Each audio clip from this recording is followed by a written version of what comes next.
merci pour les likes. Et je pense aussi prendre un temps de remerciement à l'endroit des intervenants depuis le début du séminaire, à commencer par le président fondateur, professeur André Onana. Je pense que le deuxième jour, on avait Sébastien qui nous a parlé d'un nouveau métier qui est la gestion, qui est le PCO, le Project Control Officer.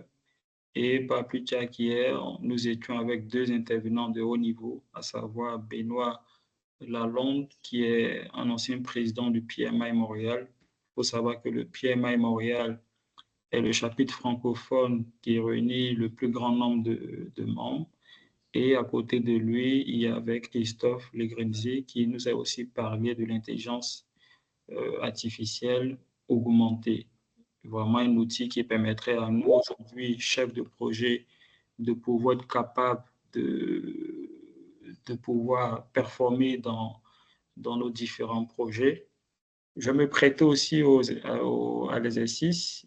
L'idée aujourd'hui, c'est de faire une introduction à la gestion de projets dans le cadre de la transformation digitale et j'essaierai de pouvoir aussi donner une brève orientation de comment est-ce que nous, aujourd'hui, en tant que chefs de projet, nous devons en fait nous comporter face à cette dynamique qu'est la gestion de projet.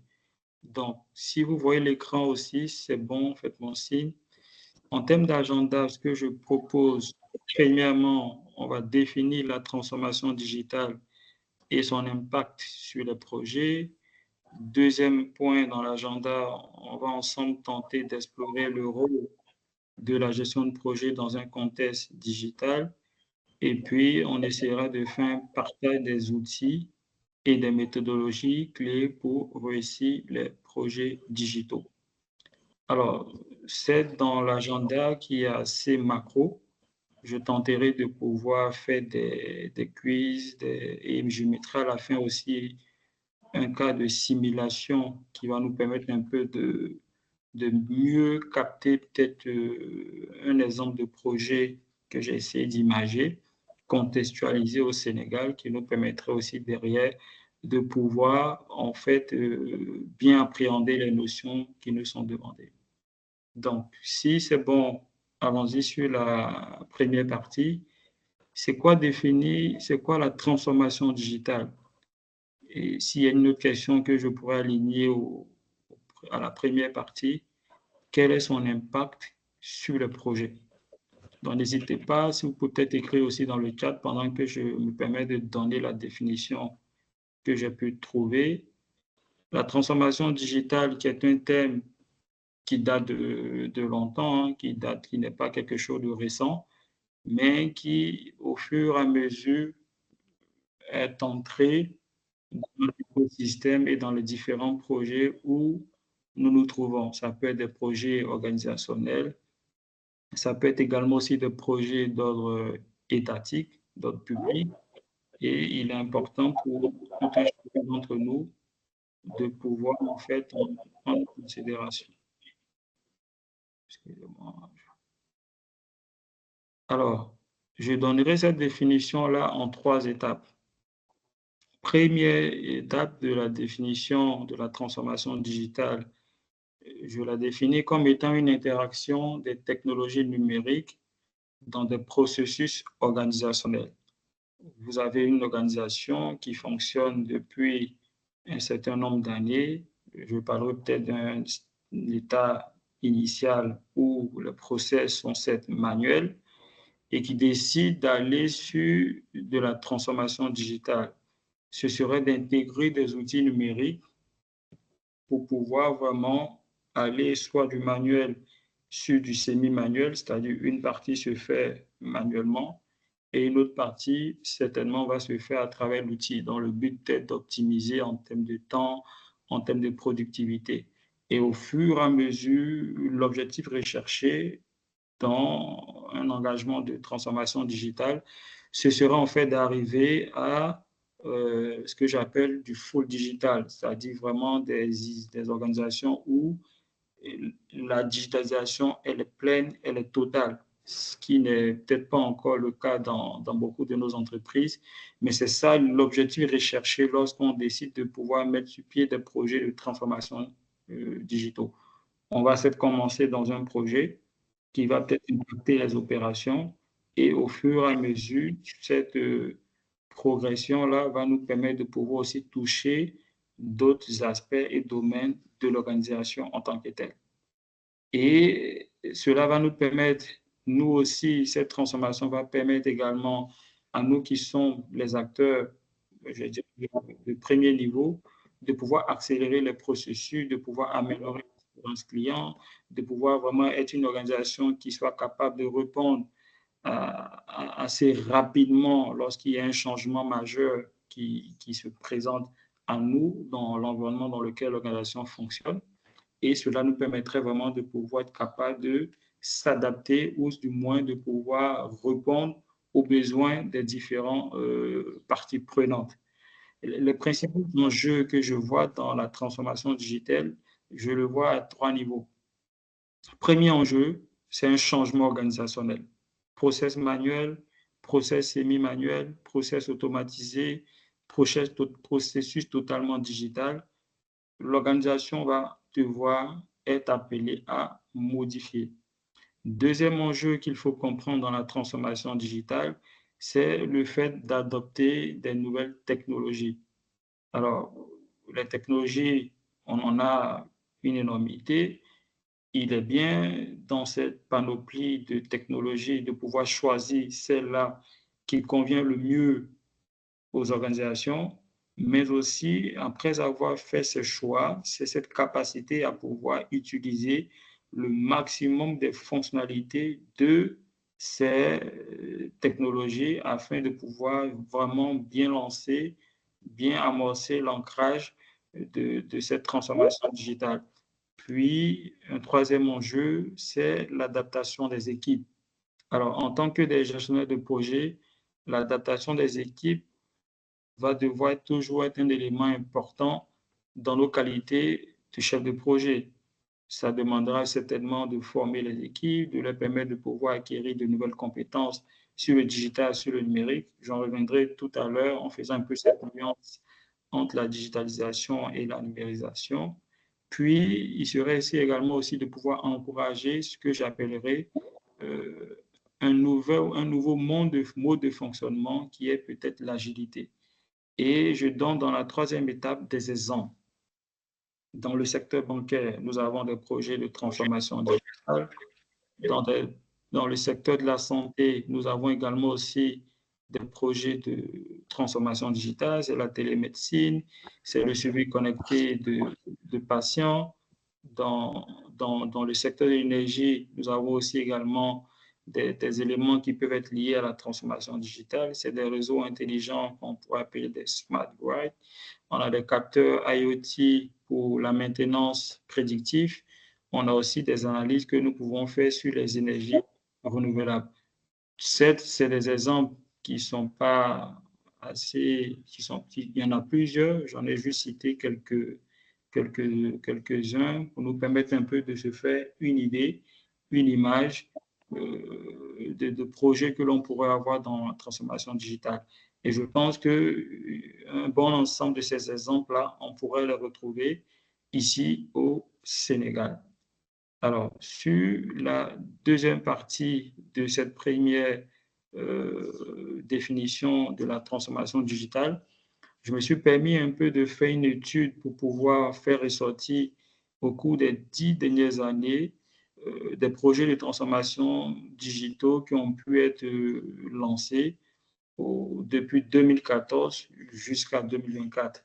Alors, je pense que dans mes recherches, une bonne partie des projets que j'ai pu identifier sont des projets d'ordre public. C'est des projets qui sont soit sponsorisés par l'État du Sénégal ou soit par la Banque mondiale, par le Fonds d'équipement des Nations unies ou bien d'autres entités vraiment à votre majorité internationale.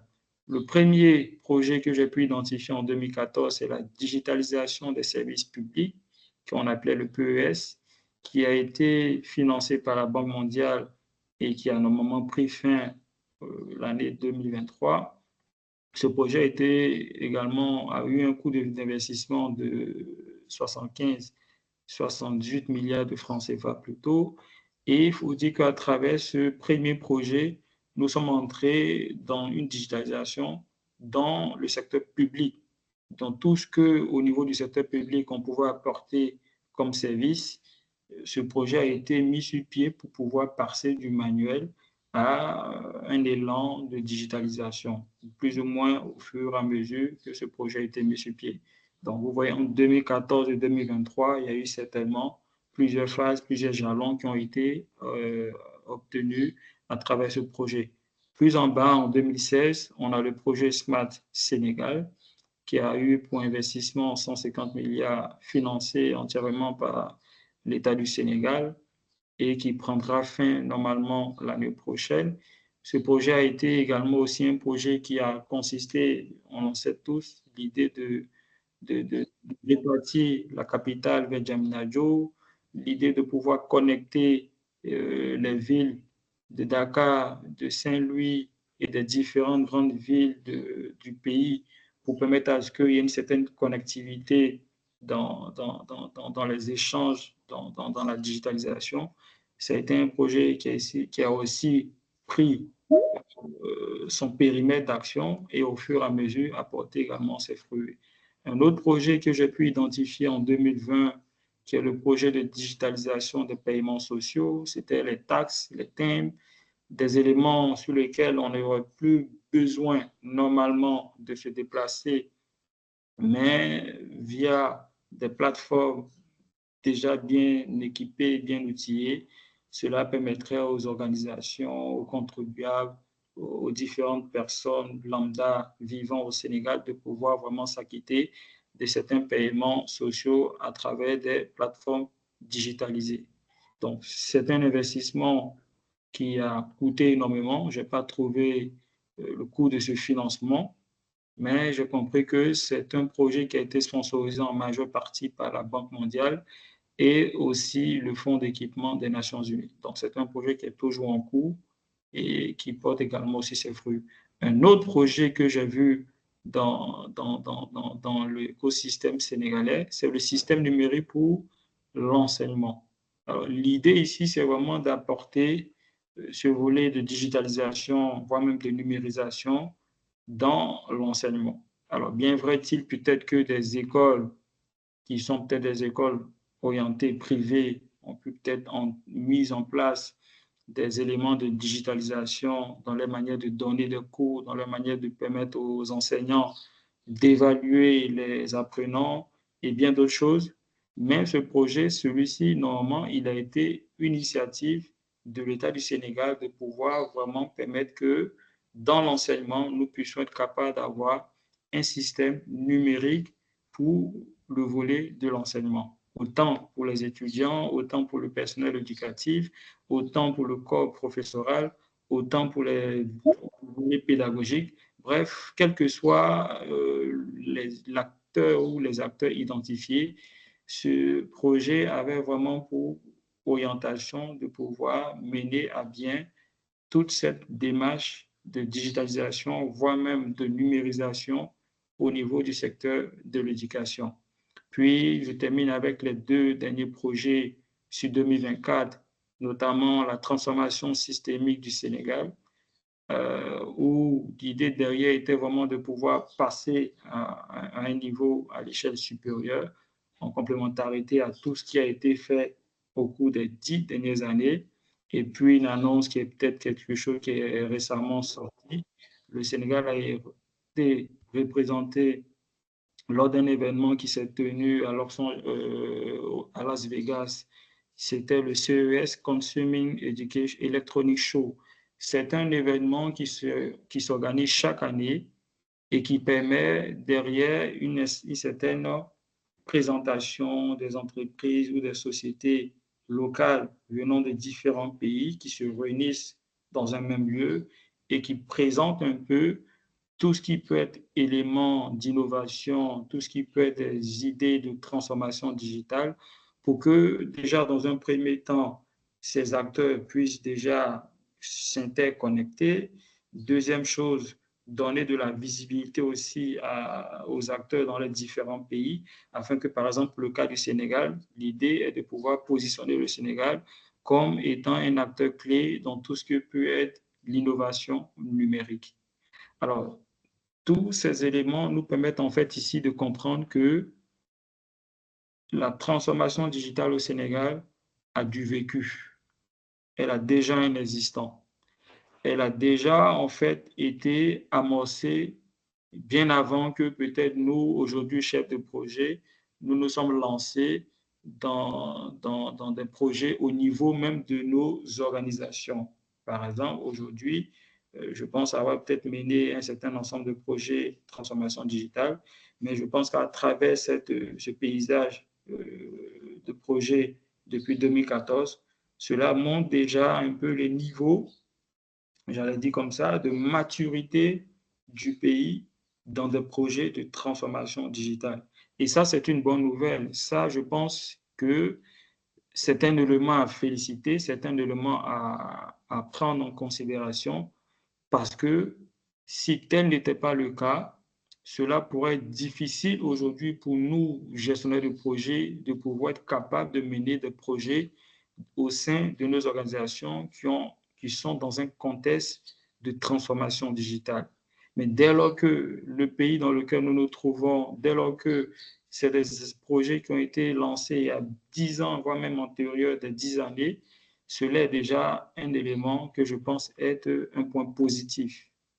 Et je me permets de pouvoir dire ceci, en tant que gestionnaire de projet que nous sommes, nous devons être capables de pouvoir embrayer, sinon profiter de cet historique de projets de transformation digitale à l'échelle nationale au sein de nos différentes organisations.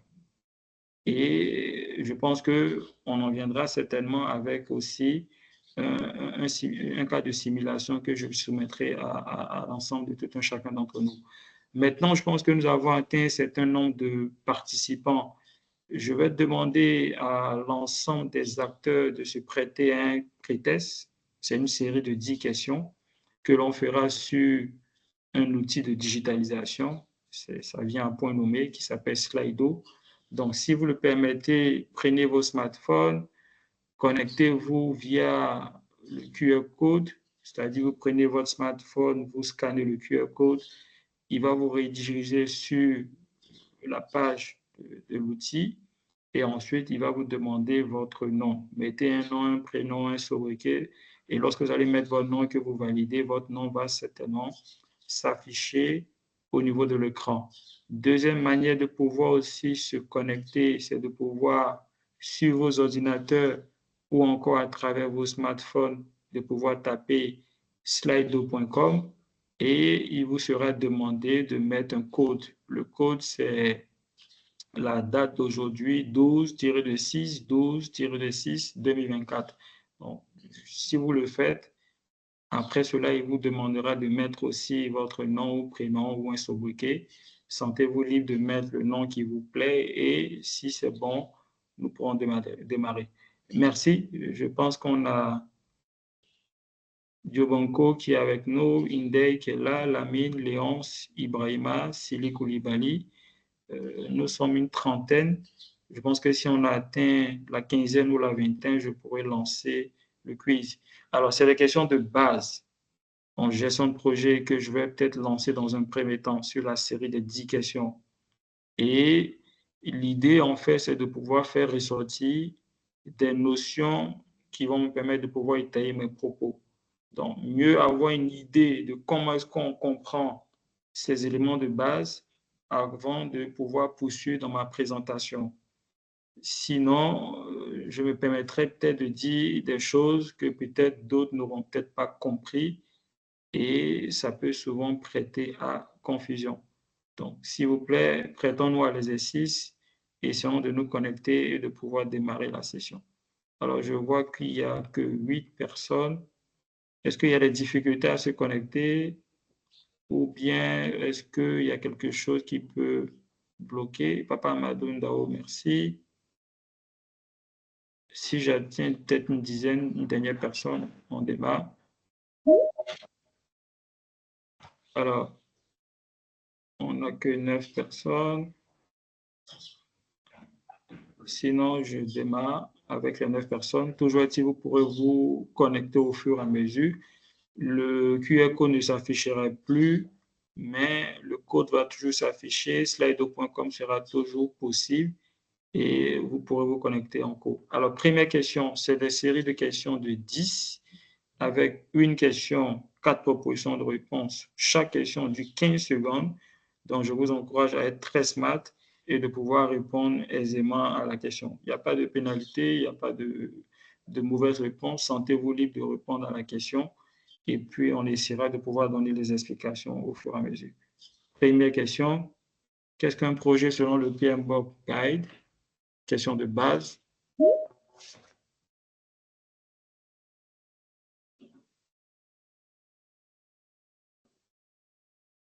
Alors, on n'a que 2 réponses sur 4 réponses.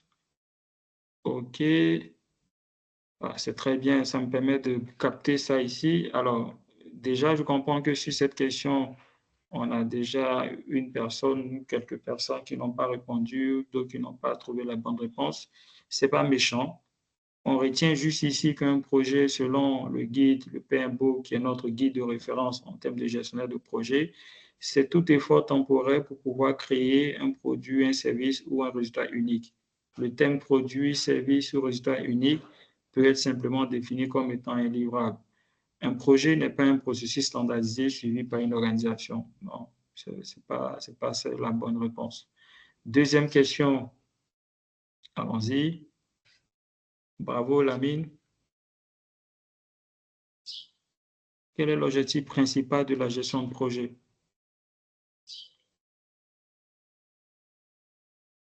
Alors, sur cette question,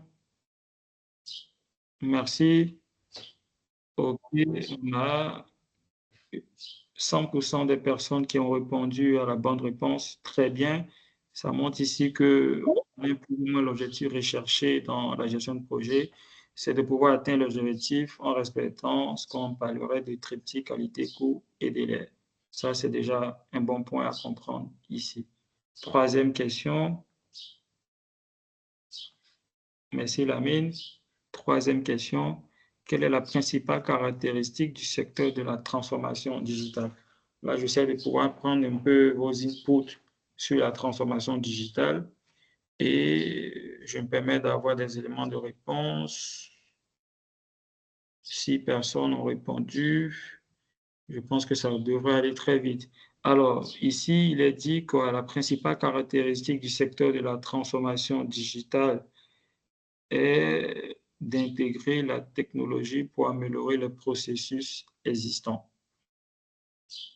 Le fait de pouvoir mettre de la transformation digitale dans nos projets au sein de nos organisations n'a rien d'autre comme objectif majeur ou caractéristique principale de dire on a des process qui existent au sein de nos organisations. Ça peut être des process manuels, semi-manuels, peut-être digitaux déjà, et de commencer à dire comment est-ce qu'on intègre des outils de technologie au sein de nos processus pour être beaucoup plus productif, pour être beaucoup plus compétitif, pour être time to market, pour être vraiment assez smart, si je peux employer l'expression, et de répondre à la demande d'être une organisation qui arrive à grandir en termes de compétitivité dans le secteur dans lequel elle évolue. Et son objectif serait ici d'intégrer les technologies pour améliorer les processus existants. Donc, merci pour la réponse. Quatrième question. Dans un contexte de transformation, quelle compétence est essentielle pour un chef de projet? On a aussi 4 propositions de réponse. Alors, quelle serait pour vous, selon vous, la bonne réponse? Je prendrai quelques secondes avant de répondre. Alors, dans un contexte de transformation, quelle compétence est essentielle pour un chef de projet? C'est très bien pour ceux qui ont répondu à la proposition B. Effectivement, ici, dans un contexte de transformation, ce qui savait être une compétence essentielle pour le chef de projet, c'est cette capacité à gérer le changement. J'en parlerai certainement, la notion de conduite du changement. Pourquoi? Parce que un projet de transformation digitale va non seulement prendre l'organisation dans laquelle le projet est implanté d'une situation de départ et l'emmener vers une situation souhaitée, désirée, qu'on dirait par exemple une situation B. Donc, cette évolution va créer beaucoup de bouleversements, d'où la notion souvent de ce qu'on appelle au sein des équipes la résistance au changement du personnel, des employés, des clients et bien d'autres acteurs qui seront impactés par ce projet. Et la compétence que devra ici développer le chef de projet serait en fait être dans la peau d'un expert ou d'un leader en conduite du changement. Alors, peut-être pour illustrer cela, je prendrai peut-être cet exemple-là qui est assez basique. Il faut savoir qu'aujourd'hui, quand vous jouez un rôle de chef de projet sur des projets de transformation digitale, peut-être même d'autres, le chef de projet va certainement jouer trois rôles. D'autres peut-être le savent, mais peut-être d'autres ne le savent pas. Vous avez la casquette du chef de projet. À côté de cela, vous avez une casquette de change manager, celui qui joue un peu la notion de piloter la conduite du changement. Et puis, vous avez celui, en fait, de business analysis, celui qui va peut-être travailler sur les données qui ressortent du projet, collecter, stocker, analyser, traiter, produire des rapports assez pertinents, être soumis aux décisionnaires afin que des décisions puissent être prises dans le cadre de l'avancement du projet. Donc, ces trois casquettes-là se retrouvent en un sur un chef de projet. Ça, je pense que pour nous qui sommes au Sénégal, il faut déjà le comprendre. C'est une casquette qu'il faut que vous jouez. Si vous ne le savez pas, vous le jouez certainement. La conduite du changement va être vraiment de mise dans un projet de transformation digitale.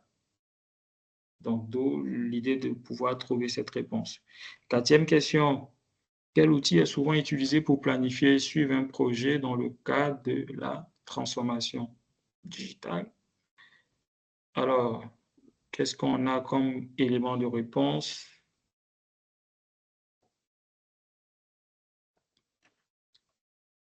Un logiciel de gestion de projet comme MS Project ou Jira, exactement.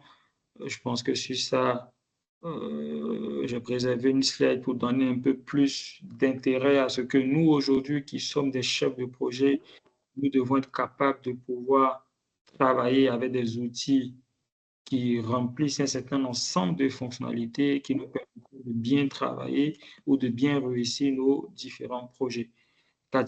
Cinquième question, qu'est-ce que le triangle des compétences en gestion de projet? Je pense l'avoir peut-être même dit dans mes propos sans que je puisse m'en rendre compte. Donc, normalement, sur cette question, il devrait normalement avoir un 100%. Alors, sur les 10, 11 personnes qui ont répondu, ah, ok. C'est bon d'avoir ces stats parce que ça me permet de donner aussi des éléments importants ici. Alors, retenons tous ici que le triangle de compétences en gestion de projet se focalise sur le coût, la qualité et l'échéancier. L'échéancier, c'est rien d'autre qu'on appelle le délai. On a juste peut-être ici utilisé le thème ou le jargon du PMI qui remplace le thème délai par échéancier, mais ce n'est rien d'autre que lorsque vous menez un projet, il doit avoir une date de début, une date de fin, plus ou moins une durée. Et sur la base de ces éléments-là, le projet sera certainement challengé dans ce qu'on appelle souvent l'analyse de la valeur acquise. On a un projet qui a une durée bien déterminée. Est-ce qu'on respecte la durée du projet? Oui ou non? Est-ce que nous sommes en retard, en avance dans le temps? Est-ce que le projet à mi-chemin, il est en train vraiment de pouvoir aller sur une bonne voie pour finir dans le temps? Ou bien, suivant nos projections, il semblerait que le projet risque d'accuser un retard. Si oui, de combien de temps? Et encore, si oui, quelles sont les actions que nous pourrons mettre en avant pour nous permettre de pouvoir rattraper ce retard et tenir le projet dans le temps? Idem sur le coût. qui n'est rien d'autre que le budget, et aussi sur la qualité des livrables. Quel que soit un projet que tu puisses mettre sur pied, si la qualité des livrables, c'est-à-dire ce que les parties prenantes ont demandé à avoir dans le projet n'est pas de mise, n'est pas mise en avant, quelle que soit toute la compétence que toi, aujourd'hui, chef de projet, tu pourrais avoir, tu risques en fait de voir ton projet être bloqué parce que certainement les parties prenantes n'auront pas validé les livrables que tu auras fait ressortir dans le cadre du projet. Alors, très bien, Alamine qui tient le fil. On va arriver avec la question.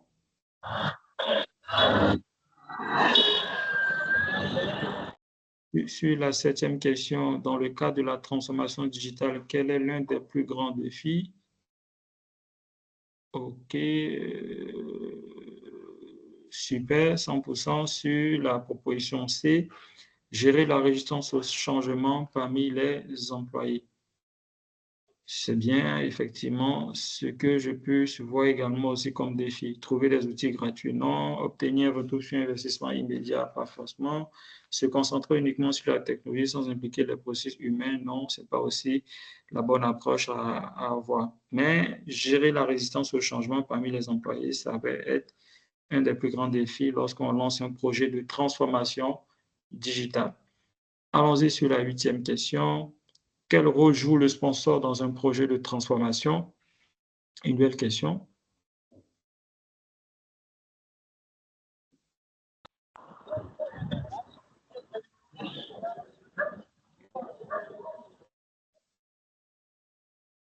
Alors, sur le rôle que joue un sponsor dans un projet, et spécifiquement dans un projet de transformation digitale, c'est ce volet financier, ce volet de pouvoir apporter une assistance au chef de projet et de pouvoir aussi faciliter tout ce qui peut être la prise de décision. Alors, le sponsor ne développe pas des outils technologiques. Le sponsor est vraiment celui-là qui se porte garant pour un projet. C'est celui-là qui initie le projet, c'est celui-là qui demande que le projet puisse être mené, c'est celui-là peut-être qui donne peut-être des conditions au chef de projet pour dire, je vais mettre sur pied un projet, mais voilà mes attentes. Voilà ce que je peux te donner comme support et je serai là aussi en cas de prise de décision d'un point de vue stratégique. Allons-y sur la question 9. Bravo à Lamine et aux autres qui ont trouvé la réponse 8. La réponse 9. Quels sont les bénéfices attendus de la transformation digitale via la gestion de projet?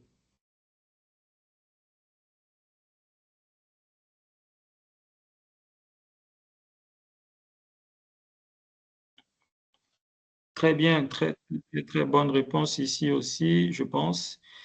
Les bénéfices attendus de la transformation digitale via la gestion de projet seraient une optimisation des processus, une meilleure collaboration au sein de l'organisation et une augmentation de la valeur pour les parties prenantes. C'est ça l'idée recherchée à travers des projets de transformation digitale. C'est qu'on arrive à optimiser les processus existentiels. Deuxièmement, à mettre sur pied ou à créer un certain environnement qui permet ou qui facilite une collaboration entre les différents acteurs. C'est peut-être les employés en interne, c'est peut-être les employés en interne avec des acteurs en externe. Donc, c'est tout l'écosystème des parties prenantes ici qui est vraiment pris en considération. Et la dernière question pour cette première série, pour qu'on puisse, parmi les étapes suivantes, laquelle ne fait pas partie des phases classiques d'un projet selon le PMBOK. Donc ça, c'est une question que j'espère, je croise les doigts, d'obtenir 100%. Très bien. Merci à tous. Je pense qu'on a déjà quand même compris certains éléments de base et cela me rassure pour la suite de la présentation.